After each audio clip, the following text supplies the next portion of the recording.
The Minnesota Vikings are firmly the best 3-4 team in National Football League history and are on the outskirts of the NFC playoffs. They're still alive, even though it's so soul-crushing looking back on that Sunday Night Football loss, allegedly, against the Cowboys and Cooper Rush, but again, whatever. And the Vikings are at an impasse this season. Should they go into the tank? Are they going to keep fighting and scrapping? Is Mike Zimmer on borrowed time hanging by a thread? I don't know. Lots of things are up in the air right now for the Vikings as they head to Baltimore, who's coming off the bye, is coached by one of the best coaches in the National Football League in John Harbaugh, and also has a dynamic quarterback in Lamar Jackson who's playing like his MVP self. But other than that, lock it up.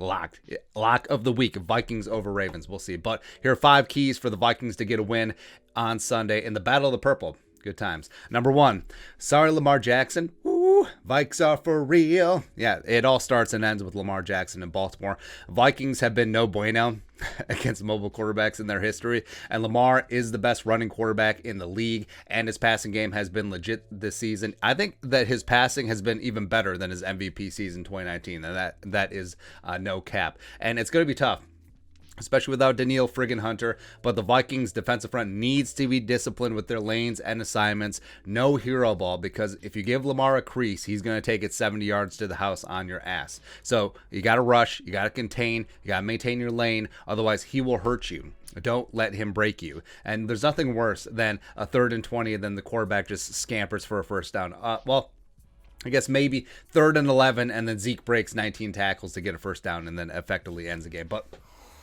not that I'm still bitter about anything. Next up, key number 2 for the Vikings to get a win on Sunday: target Justin Jefferson more than CJ Ham. Now, this is not a slight at CJ at all. He's the best fullback in the league. But if your fullback is a larger part of your passing game than your star wide receiver, there's problem.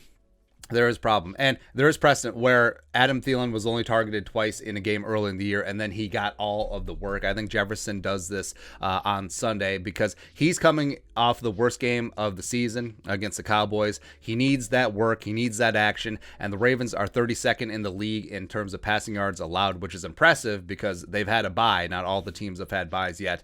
And even though Marlon Humphrey is a bad mofo, one of the best cornerbacks in the league, he did give up 2 tutties to the Bengals and Jefferson's old friends Burrow and Chase 2 weeks ago before the Ravens went on bye. And Jefferson, he's pissed at the world right now. He needs to show it. Feed Justin Jefferson. Next up, key number 3 for the Vikings to get a win on Sunday: replacing Danielle's production. Now, it's an impossible task. Like, no one is going to come in 1-for-1 and replace Danielle Hunter. The Vikings may have to change things up front, and Zimmer's talked about, hey, maybe we'll have to get exotic. Maybe we'll have to blitz more. So that could potentially be exciting in Baltimore. And yes, it is impossible to do, but Everson may need to step in and have like 17 sacks in one game to get this thing done. DJ Wanham is the guy who needs to elevate his game. Make us believe, hey, you've been given every opportunity last year and this year to have a starting job. You need to prove that you are worth it. Otherwise, King Kenny Willekes could get some reps. Patrick Jones is second, the 3rd-round pick out of Pitt, who was compared to Everson Griffin by Zim. That's high praise. As well as newbie Jonah, not the other one, Williams, coming in from the Rams. Or James Lynch could get some work on the edge, or Anthony Barr maybe kicking down. I actually do think that underutilized linebacker Blake Lynch and his athleticism, getting him on the field to shadow Lamar Jackson, then having Anthony Barr play a little bit of DN. Woo! I'm a genius. Baby. Next up, key number 4 for the Vikings to get a win on Sunday: Johnson goes to Hollywood. Where relax, don't do it when you want to go do it, because it only took 3 years, but Marquise Hollywood Brown, the pride of Oklahoma, is finally not garbage, and he's looking pretty damn good this year, man. He's becoming a legit deep threat. 37 catches, 566 yards receiving, and 6 touchdowns on 57 receptions. He's becoming Lamar's go-to guy this season. He's got speed for days, which is going to be a problem as Patrick Peterson is out. Cameron Dantzler has been dinged up with that ankle. Bashar Breeland has been Bashar Breeland Johnson this year, but he's going to have his hands full, especially if Dantzler is limited or can't go on Sunday. But also other players in the secondary need to step up if given opportunity. Mack, Harrison Hand, Chris Boyd, etc. Lastly, key number 5 for the Vikings to get a win on Sunday: fix the third down nonsense. The Vikings offense was 1 of 13 on third down against Dallas. The defense gave up 7 of 14 to Cooper friggin' Rush.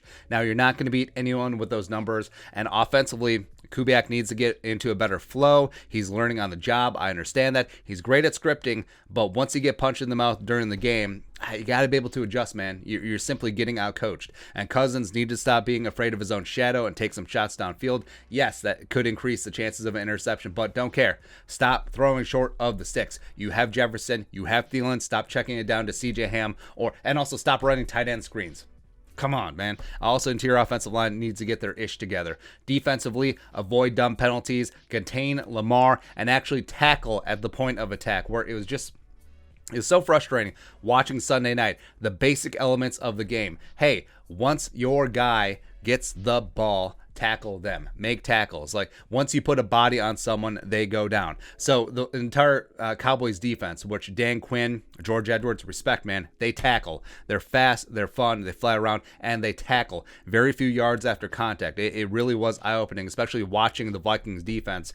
Everyone except for Kendricks has had tackling issues this season, and it goes back to last year too. So I'm starting to think it's an institutional coaching thing as opposed to just the individual player. So once you put a shoulder, once you put a body, once you wrap up, bring them down to the ground. No more yards after contact. It's just, especially with Lamar Jackson, especially with Hollywood Brown, especially with Mark Andrews, especially with the corpse of Le'Veon Bell and Devontae Adams, Devontae Freeman, they will beat you. They will, right? Final score prediction. Man, if the Vikings drop this one, I am fully on board with Team Tank, even though the NFC, no one really wants that final wildcard spot.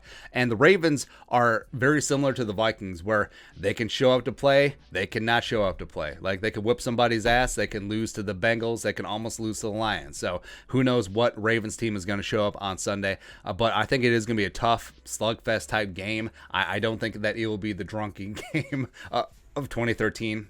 Go 2013, week 14. Go back and look up highlights of that game. Ravens versus Vikings in the snow. It's one of my favorite games ever. It's great. But Kirk Cousins, I think, gets it done. I think the defense contains Lamar Jackson, and also Kirky boy down 3 in the last stanza. It's a last second touchdown drive.